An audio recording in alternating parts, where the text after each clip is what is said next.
Bonjour à tous, chers élèves de 3e année. Nous allons commencer une étude de fonctions avec 5 étapes. Nous aurons premièrement le domaine, les zéros et leur données d'origine, puis le tableau de signes, les asymptotes verticales, asymptotes horizontales et finalement la représentation graphique. Voici la fonction que je vous propose d'étudier. Si vous désirez la faire avant la correction, arrêtez la vidéo avant de regarder la correction. Pour le domaine, ici, il nous faut regarder le dénominateur puisque c'est la source des valeurs interdites. Donc on va résoudre simplement cette expression égale à 0 et on va essayer de factoriser ça à l'aide d'une identitaire marquable. Vous connaissez maintenant la méthode de la grille et donc ici on trouve donc deux parenthèses et avec donc deux solutions avec donc dans l'ordre croissant 1 et 2 à exclure du domaine. Pour les zéros, il faut regarder le numérateur, donc l'expression en haut de la fraction. Ici, nous avons une expression qui ne se factorisera pas. Donc, on va essayer de vérifier s'il y a des zéros, mais non rationnels, qui sont donc dans cette expression. Et avec Viette, on voit que on a un delta négatif, donc ce n'est pas possible. Leur données d'origine, c'est très rapide. Et pour le tableau de signes, je n'ai pas envie de recopier l'expression du haut et l'expression du bas, donc je les appelle F1 au-dessus et F2 en dessous. Ensuite, donc, j'ai tout ce qu'il me faut pour faire mon tableau de signes, puisque j'ai déjà résolu chacune de ces expressions égale à 0. Donc maintenant, celle du haut, je sais que c'est une parabole qui ne coupe jamais l'axe horizontal, alors que celle du bas, c'est une parabole qui coupe en 2 points l'axe horizontal. J'ai donc les colonnes avec 1 et 2 à poser. La première ligne, eh bien, elle n'est que positive. Et puis donc la deuxième, eh bien, on a du négatif entre les deux zéros. Bilan des signes et attention au domaine et aux zéros. Est-ce qu'on a une asymptote verticale? On va donc étudier les valeurs hors domaine, c'est-à-dire le 1 et le 2. On voit dans le tableau de signes qu'on a quelque chose pour la fonction f1 positif et pour le f2 quelque chose qui donne 0. Donc positif sur 0, c'est sûr et certain, ça va nous donner une asymptote verticale en 1 et en 2, mais il faut regarder le comportement pour savoir quand on s'approche de l'asymptote verticale, est-ce qu'on va être vers l'infini ou moins l'infini. Donc il nous faut quand même montrer qu'on a bien l'infini, donc calcul de limite, et puis il suffit à la calculatrice d'insérer donc la valeur de 1 dans le polynôme du haut, et on a forcément 0 en dessous. Donc ici, 2 sur 0, c'est sûr, on a une asymptote verticale en x égale à 1. Et puis ensuite, on va regarder le tableau de signes pour savoir quel est le signe du 0. Donc le signe du 0, c'est le signe de la fonction f2, à gauche et à droite de cette valeur de 1. Et on a le bilan des signes qui doit correspondre à la dernière ligne du tableau. Pour la valeur x égale à 2, eh bien on va faire le même principe et à la calculatrice ou de tête, on trouve 3 pour le numérateur et 0 pour le dénominateur. On est donc bien dans la forme constante sur 0 qui donnera plus ou moins l'infini. Plus ou moins, il faut regarder le dénominateur et puis on a tout ça résumé dans le tableau de signes. Donc on va maintenant ici résoudre et on a donc moins l'infini pour à gauche de 2 et plus l'infini pour la droite de 2. Peu importe si à gauche et à droite d'une même valeur on a la même valeur, la limite n'existera pas, mais on a quand même bien les asymptotes qui existent. Donc on donne bien sûr les équations, on ne dit pas l'asymptote est en 1 ou en 2, mais en x égale à 1 et x égale à 2. On donne les équations. Je répète encore une fois. Ici, par exemple, pour 1 moins et 1 plus, je n'ai pas les mêmes valeurs.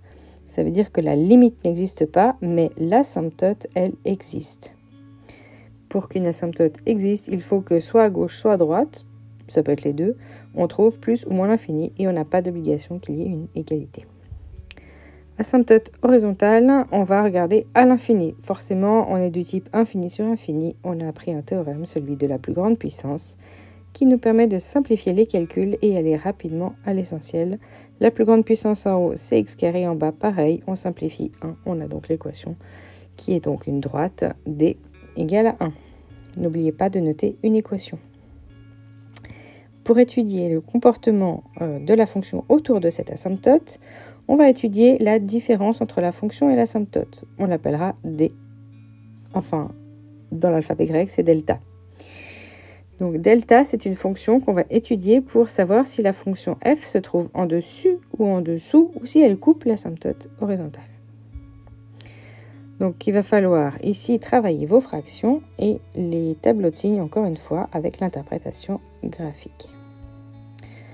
Nous allons donc reprendre la fonction f et on va soustraire donc l'asymptote, donc qui est 1. Cette fonction, elle sera aussi à étudier pour des fonctions qui auraient une asymptote oblique. Ça complique un petit peu le calcul, mais c'est toujours un outil très important à avoir pour les études de fonctions. Donc, f moins 1, j'ai pris ma fonction sous les yeux, et moins 1, l'asymptote. Maintenant, dénominateur commun, attention, je vous conseille d'utiliser une autre couleur pour montrer qu'on a fait apparaître quelque chose qui n'était pas là, parce que sinon, quand on se relie, on se demande d'où ça vient, et quand on voit d'une autre couleur, on se dit « Ah mais oui, c'est rajouté ». Donc ensuite, on va donc avoir une seule même fraction. Attention à bien distribuer le 1, bon, ça n'a pas trop d'importance, mais le moins surtout avec le 1. On peut simplifier quelques x carrés et c'est tout. Ensuite, on va avoir donc un polynôme de degré 1 sur, qu'est-ce qu'on a en bas? Eh bien, on retrouve ici notre polynôme qu'on avait appelé f2. Donc, on connaît déjà sa factorisation et plus encore sa ligne dans le tableau de signes. Donc, maintenant, quand on va étudier le tableau de signes de cette fonction, eh bien, vous avez déjà une ligne que vous pouvez recopier telle qu'elle. La seule nouveauté, c'est le numérateur avec le x plus 1, que j'ai donc appelé f3, puisqu'on avait déjà eu f1 et f2. Donc maintenant, j'ai un bout de droite et une parabole. On a donc les valeurs dans l'ordre croissant qui sont moins 1, 1 et 2. La droite vaut 0, donc en moins 1, elle est négative avant et positive après. La parabole, comme je vous le disais, on recopie la ligne du tableau de signes précédent. Donc 0 en 1 et 2, moins entre 2 et plus au-delà. Bilan des signes nous permet de dire le comportement de f et de l'asymptote horizontale. Quand on a du négatif pour delta, la fonction est en dessous de l'asymptote. Du positif, on est en dessus. Si c'est 0, eh bien, on coupe. On va mettre tout ça en lien sur la représentation graphique. Je vous conseille de regarder point par point et plus ou moins dans l'ordre pour ne rien oublier. Si vous voulez utiliser uniquement une couleur, attention à bien mettre les asymptotes en pointillés, mais dans une autre couleur, elles sont un peu plus visibles. Donc ici, j'ai deux asymptotes en 1 et en 2. Pour le vertical, à l'horizontale, on en a une en 1. Attention à ne pas numéroter tous vos axes. Vous perdez du temps et vous mettez des informations qui rendent illisible le graphique. Notez uniquement ce qui est nécessaire. Avant 1, on voit quoi? On voit que la fonction est positive, elle n'est donc pas négative. Je vais donc barrer tout ce qui est négatif avant moins 1 pour ne pas avoir la tentation de mettre ici un bout de fonction. Ensuite, je regarde encore mon tableau des signes et je me rends compte qu'entre 1 et 2, elle doit être négative. Je barre donc tout ce qui est positif entre 1 et 2 pour, encore une fois, ne pas dessiner quelque chose. Et après 2, elle est strictement positive, donc je barre tout ce qui est négatif. Je m'attaque maintenant à l'autre tableau et je vois ici qu'en moins 1, elle coupe l'asymptote horizontale et que donc elle est en dessous juste avant. Donc je place mon point qui coupe l'asymptote horizontale et puis avant ça, je sais que je serai en dessous de l'asymptote horizontale. Je vais donc barrer tout ce qui est en dessus. Et je mets un hachurage dans un autre sens pour bien distinguer les deux tableaux de signes. Donc ensuite, entre moins 1 et 1, elle est en dessus. Je vais barrer tout ce qui est en dessous, mais jusqu'à l'asymptote horizontale. Entre 1 et 2, elle est en dessous. Et je barre tout ce qui est en dessus. Et après 2, tout ce qui est en dessous, puisqu'elle est en dessus. Est-ce qu'on a beaucoup le choix ici? Donc elle n'a pas de 0.